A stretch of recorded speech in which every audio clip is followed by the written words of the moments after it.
we go. Welcome to the first ever home team podcast. I am Josh Takimoto, and with me is a voice and a face that if you live in Sacramento or the surrounding areas, I know that you're familiar.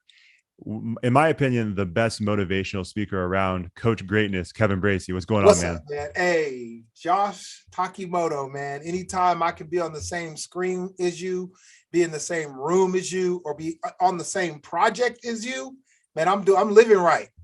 I'm living right.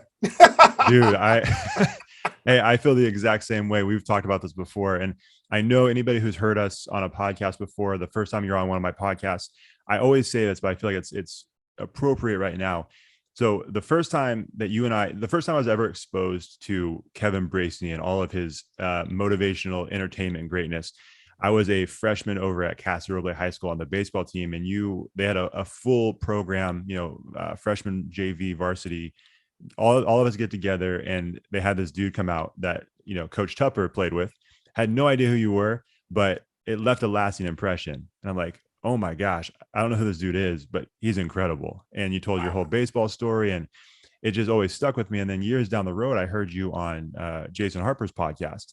And I'm like, this guy sounds really familiar. And then once you started telling the baseball story, I was like, he spoke to my freshman baseball team. And then from that point on, man, I had to get connected with you. We got connected. And then it's kind of been a wrap ever since, man. We've been working on projects, and it's just crazy that I'm doing this podcast with you now and working on this project with you now, because like I said, I was just in the audience watching you as a freshman baseball player. And wow. You know what I mean? Now, if I'm not mistaken, were we the players were sitting in the bleachers at Casa, right? Yeah, on the home side bleachers. On the home side bleachers. I remember that, man. Yeah. I remember that. I went right there, man. And I remember when Tuck reached out to me. I remember that talk. I remember speaking at the Casa baseball, the freshman, JV, and varsity. And I think it was all of you guys. And that is where we connected. And then, through Character Combine, we just started building a bond, man. And here we are. Yeah. And I was joking with my wife. I said, the first time I actually had a conversation with you, it was over at CalFit in Elk Grove. You were speaking, you were doing like a running expo for Be Change. Oh, and wow. They had you speak, and you were over there at your booth. And I my girlfriend at the time, now my wife, I said, I'm going to go talk to him. She's like, you don't want to be a speaker. I said, I don't know. I just need to talk to him. I feel like we're supposed to be connected. So I introduced myself, and we chatted for a little bit. And then, a little while down the road, we got connected, and you invited me to do some different things. And like I said, man, it's I feel like we've just always had a good synergy, a good chemistry as far as working on, and that's why we're doing this now. That's why we're doing Home Team, is because you and I both have a passion to see people's lives changed. Mine through a podcast, yours primarily through, the entertainment, motivational world. But the bottom line is, the core of what we believe is we want to see coaches, athletes be the best they can possibly be. Absolutely, man. Yeah. I remember, why Home Team SAC came about, because I know for me, and I know you'll explain your piece, but I get an opportunity. I'm very, very blessed. I'm grateful. I'm humbled. 25 years ago, I had this dream to be a motivational entertainer, going and motivating students and entertaining them, but also leaving them with a message. And then I can't remember the year that I got the opportunity to speak at the first my first character combine. And then I started speaking at the combines every single year. And then once combine ended, you kept that brand going through the podcast. Right. And everywhere I go locally, because I'm a local guy, I don't want to travel the world. I want to be at home making a difference. Home Team SAC. You know what I mean? Yeah. Everywhere I go since combine ended, if I go onto a campus where there was a coach or players who were there, I hear it all the time. When's the next character combine? When's the next character combine? And you want to tell what people say to you as you move about the city? Oh man, I'm in the same exact boat. I mean, I've been at the gym. I'll finish a set at the bench. I'll get off. I'll see a coach or an athlete that I know, and they're like, "Hey," first thing they say is like, "Hey, when's combine coming back?" Every time, and we have these conversations. Or every time we had a podcast guest for the Character Combine podcast, we'd wrap it up, and they're like, "Hey, that was a lot of fun. when's the next event? And every time I'm like, I don't, for a while I was like, I don't know, maybe we'll do it down the road. And then it got to a point where it's like, I don't think it's probably going to happen, in the near Right. future at all. And so it was always a bummer because you saw the excitement in their face, Yes. and they saw this, there was like this energy they had, and you could just tell that they had a hunger for it. And then that, ever since we stopped doing it, there was this massive gap that was created. And I think that's when you and I both started getting these questions about, hey, when's it coming back? Is it coming back? What's the deal? And so, yeah, man, I got the exact same thing. And every single time I ran into a coach or an athlete that came to the combine, it was the same question every time, like, hey, when's it coming back? And I think for you and I, we started having conversations, and I think it started off, I would mention, hey man, I saw this dude at the gym. He mentioned combine, and you're like, hey, I went to like 5 schools and every one. And so at a certain point, I think at least for me, I think it just clicked. It's like, why don't we There's a just, need. why don't we do something? Like you Right. and I both have a passion for it still, like both ball players, both. And I love what you say too, because you always talk to your aspiring speakers about, dream global, focus local, or however you word it. Yes, You word that's it way it. better. That's it. But I think that's something that you and I have in common that we don't really talk about that often. Like I grew up in Orangeville my entire life. I still live, in the nearby area. I've never left Sacramento. I love Sacramento. I know a lot of people that, want to escape or get out to a bigger city, and that's awesome. But like my heart's always been here. I've always wanted to see this city change, because it's something I'm doing, some positive impact. And I know the same for you. You grew up in, I believe Citrus Citrus Heights, Heights. right? Citrus Yep. Heights. And then you went away for a little bit, but here you Went were. away and came back. Went away to college, went away to Canada, but came back home. And I love Sacktown.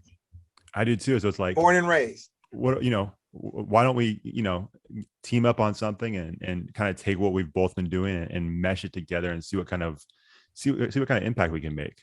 Absolutely. And I think that our passion, and I'll speak for myself, but I believe we're similar in this way, stemmed from the impact that coaches had on our lives. Yeah. I mean, when I see a coach I'm older than you, Josh, so it's a little different, man. When I see a coach, I darn near get teary-eyed a little bit. Why? Because coaches poured into me. Coaches were father figures to me. So when I see them, I can go to a school for the first time and I don't know the teachers that are walking in, but I can spot the ones that are teacher coaches. Yeah. I can spot them. Every time I walk up to them, I go, "You're a coach." They're like, "Yep, I'm a coach," because there's a feeling. So whatever I can do to provide a place where coaches can connect, can grow, can learn, and we can pour into them, I'm all in. Now, on the other end of that, as a student athlete, I didn't know when I was in elementary school and in middle school and even at American River College, I didn't know that I was a leader. I had no idea. I call student athlete leaders. I don't just end at athlete because I believe that student athletes are leaders by default. And one of my passions is to help them understand that you're not merely a student or an athlete. You are a student athlete and you are a leader. Why? Because what you do on campus influences others. How you walk and talk is cool to people. You have more influence than you think as a student athlete leader. Now, when I was younger in high school, Mesa Verde, I'll say, I abused my leadership that I had as a student athlete. I was the kid that might make fun of a kid or make fun of this person or make fun of that person or tease this person and have some people in tears. And because I had influence, it hit different for these kids. Yeah. But I wasn't being taught, not that my coaches weren't great, but I wasn't being taught the leader part of student athlete. So I have a passion for the student athlete leader too, to teach them the importance of that leadership aspect of what they do. And man, I love that, because I think that's so important, man, and helping them understand, like you said, because when you're a student, like you're around students all the time, it's hard for them to see themselves, the kind of impact they have. But you don't realize, if you really think about it, like how is it that maybe you live in Elk Grove, right, and the quarterback for the Folsom High School football team, you're clear across town, yet you still know the name of this other high school student, or maybe you're a basketball player at Sheldon and you know the guy over at Pleasant Grove. Like, you know these names. Now, part of it's because of social media, but that just shows the influence and power that even a high school athlete has, like, Absolutely. across the city. And like you said, it's really important for those athletes to understand that. And I think it's an interesting comparison between you and I, because I was not a star athlete. I played sports. I played baseball 4 years. I sat the bench most of the time, especially my junior. I played, freshman JV, but once I got to junior, senior, I wasn't playing a whole lot. And so I think for me, it took a while to understand that, hey, even me as someone who's not getting a lot of playing time, even me as someone who's not on the field, visible and present, you're still a leader. Like, that doesn't change the fact that you're not a leader. It's just your leadership looks different than the star athlete who is, out there all the time and having articles written about him. You're still a leader, to your Absolutely. point. You're on the team. You're on the team, and there's like a, type A personality, type B. And that's why I think this works so well. Like, you're a type A personality. Right. You're out there, you're on stage, you can speak to thousands and thousands of people. Me, I'm more behind the scenes, but at the same time, we can both be leaders and we can use our influence Just as powerful, just in different ways. And so I think once, student athletes and coaches realize that, they can make a tremendous difference, not only on their campuses, but then beyond that in their cities and across the nation, I think. So, yeah, please go ahead. Well, no, I was just thinking about, as you were talking, I was thinking about, recently I spoke to the football program and the cheer squads at Folsom, which, as we know, is the powerhouse football team in the city. It's that. Yeah. I mean, on a whole different level. Monsters. And then I got an opportunity to speak to one of my favorite, if not my favorite Coach Horner and Casa and their football squad and their cheer squad recently. And when you really think of student athlete leaders in sports, just look at life in general. Do you remember last year? I don't even want to even say the number of the year last year. Yeah. It was just so crazy. When sports shut down, do you remember when there was no sports on? Mm-hmm. No basketball, no football, and I mean, it was weird. Life was weird. Mm-hmm. But then when you look at the influence of not even student athletes, professional athletes, think about the influence that they have on the world. Think about the commercials that we watch. Think about the shows that we watch. Think about the products that some of them, just because Shaq or Barkley or LeBron or, Candace Owens or, whoever we add, but they have so much influence. And what I'm trying to teach student athlete leaders is their campus in their community is a microcosm. They are they're them as athletes. That's a microcosm of the world. You have that kind of impact and influence on your campus and in your community. So let's talk about how we can use that to make the world a better place, to make our communities a better place, starting with our classrooms and our campuses.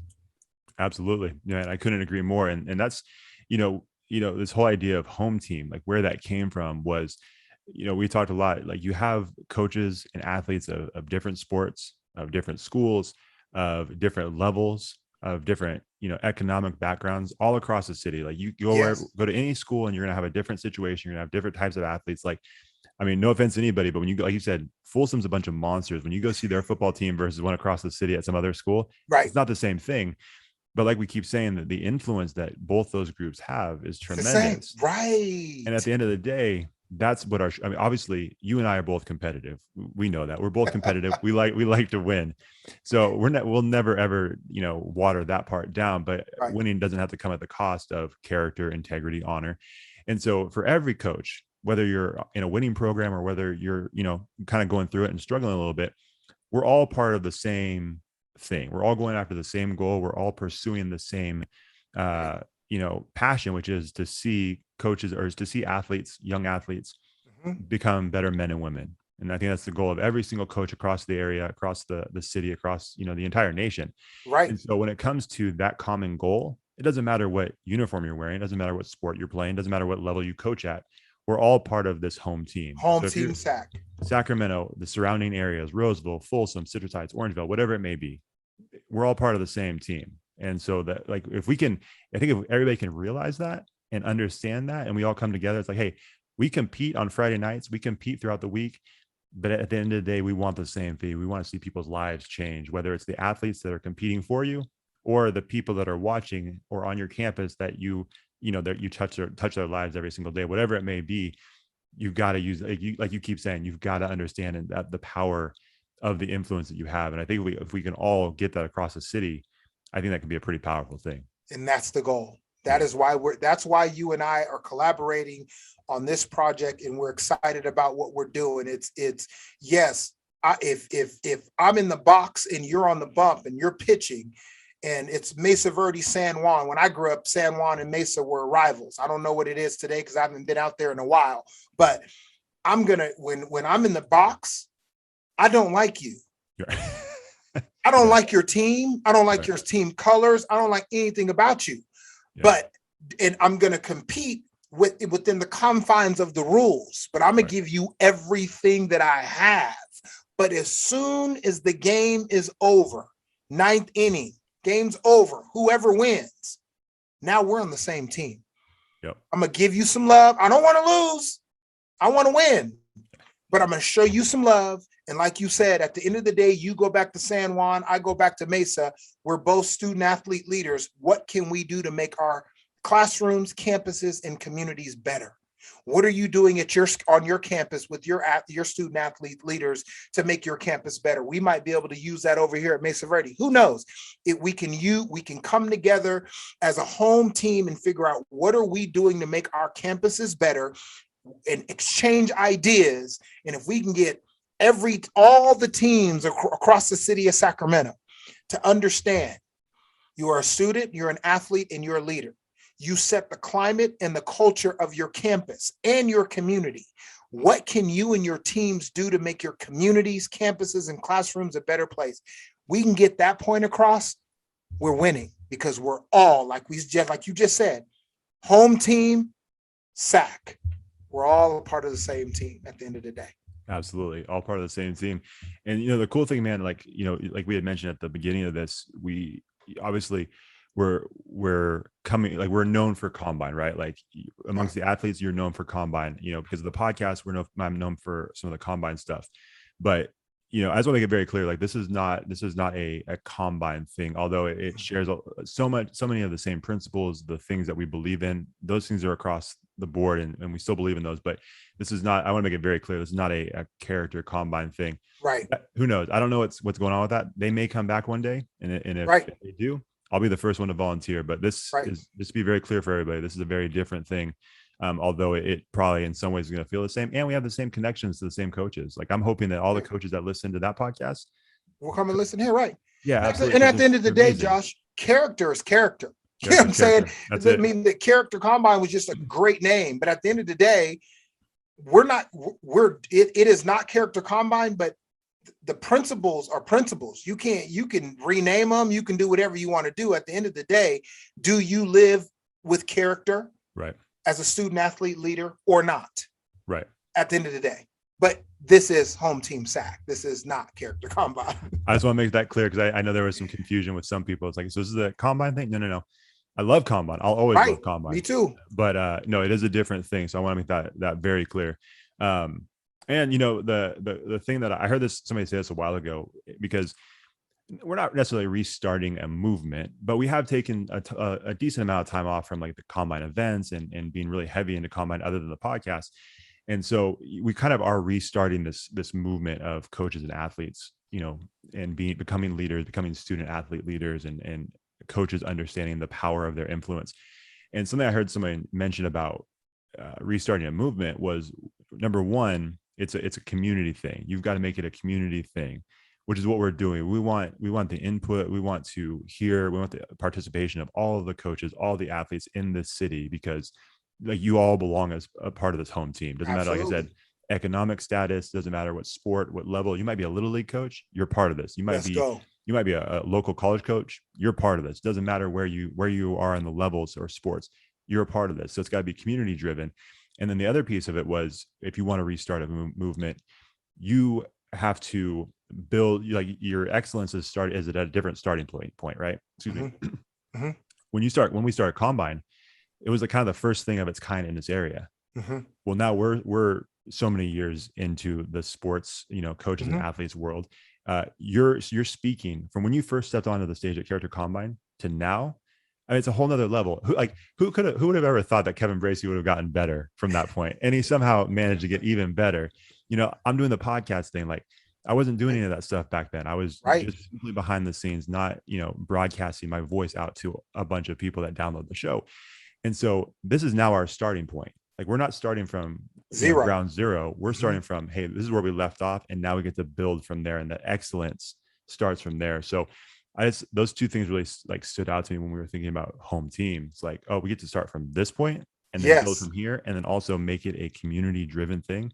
Like, dude, I can't think of anything better. It's really exciting, and me, the most exciting thing for me is the live event. So we do plan on bringing a live event back that's going to be called Hometown Huddle.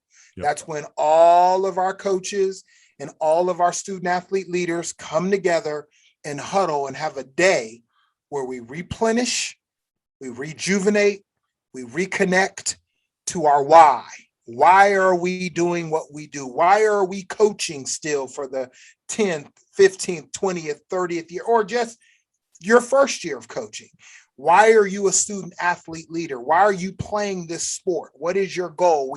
That's the time at the Hometown Huddle where we come back and reconnect to why we're doing what we're doing. So stay tuned. We don't have any dates yet because a lot of things aren't open and stuff like that, but that is what's coming down the road. So whoever's getting an opportunity to listen to this or watch this, get excited. Because my favorite part of it all is the live events. I love all the podcasts, Josh, but the microphone, the stage, the people, the chants, and all of that. That's what I love to do, to motivate and entertain. Hey man, that's why this works. I love being right where I'm at. I leave all to you. Sir. I'm going to help plan and do all the behind the scenes work, but I'm not meant to be on that stage like you. So, hey, that's all for you, Kevin. But man, I'm really excited for the whole thing. And that's the beautiful thing about this is there's so many possibilities. There's endless roads that we can go down and opportunities that we can opportunities that we have to make a difference. So man, I'm really excited. I can't wait. And I've been, I feel like especially at the end of Combine, you have this, like we keep saying, I'm feeling it just as much as the coaches that want to have the event, right? Like they asked me that question. I'm like, dang, I would love to do something. So now I'm starting to scratch that itch with what we're doing with this. And I'm probably going to drive my wife crazy with all the ideas that I have coming at her. So if you guys pray for her, because she's she's gonna need some patience for all this creativity that's going to flow out of me. So man, I'm excited. And like Kevin said, I hope all of you jump on board with what we're doing and follow along, spread the word, let people know. If you know someone that was looking for some kind of sports event, motivational thing, hey, let them know it's coming. It's coming. And let me say this while we're on wax, because I want to make sure that I give the credit where it's due. What threw me over the top was last week when I was leaving CASA and all the athletes and cheerleaders, they were all leaving the space. And we also want, because I believe I put cheerleaders in the category of athletes. So I also want to add cheerleaders and cheerleading squads to this whole movement, because they have influence, a ton of influence. So I want to add cheer squads and cheer squad leaders and coaches and teachers who teach cheer, all of that stuff. But when I was leaving, the last thing that Coach Horner said was, Bracy, when are you doing Combine again? I was like, oh, wait. No. We're not doing Combine anymore, but we are doing home team SAC. So that Coach Horner asking me about Combine last week was the thing that threw me over to reaching out to you for us to create some action. Right. And that is why we're here today. And that's why we're doing this very first podcast launch, because we're excited. But I'm giving Coach Horner love. I'm shouting you out, Coach. Shouting you out. Love Coach Horner. He's basically, I don't even know why they call him coach anymore. He's basically the mayor of CASA. Yeah. You know what I mean? That's his role. He's that guy, man. Oh man. Love Coach Horner. So shout out to Coach Horner. And his family. It's incredible, just incredible. Yeah. And the stuff that he does, we could talk. He's going to be on this podcast one of these days. He's got to be. So like Kevin said, we're really excited. Can't wait to get this thing going. And yeah, I plan on dropping one of these every single week. So make sure you guys stay tuned next week. who knows who's going to be on. We'll have an amazing guest though. And Yes. make sure you guys tune into that. You'll be able to find it everywhere you get podcasts. We're also going to post this on YouTube as well. So make sure you check that out and subscribe to the page. Subscribe on Apple Podcasts, Spotify, Stitcher, wherever you listen to your podcast.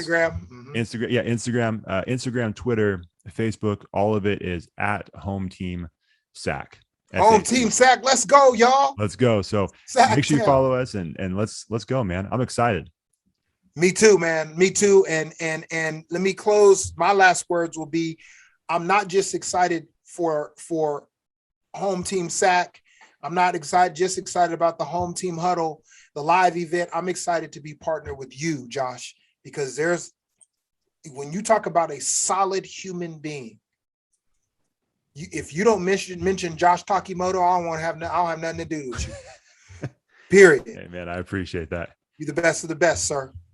Man, I appreciate that. And as you know, I have the utmost respect for what you do, not only behind the mic, but I see what you do with your family and the community, man, all of that. So, man, I love you. So I'm excited, dude. Let's do this. Praise up, y'all. Let's go. See ya. All right, now.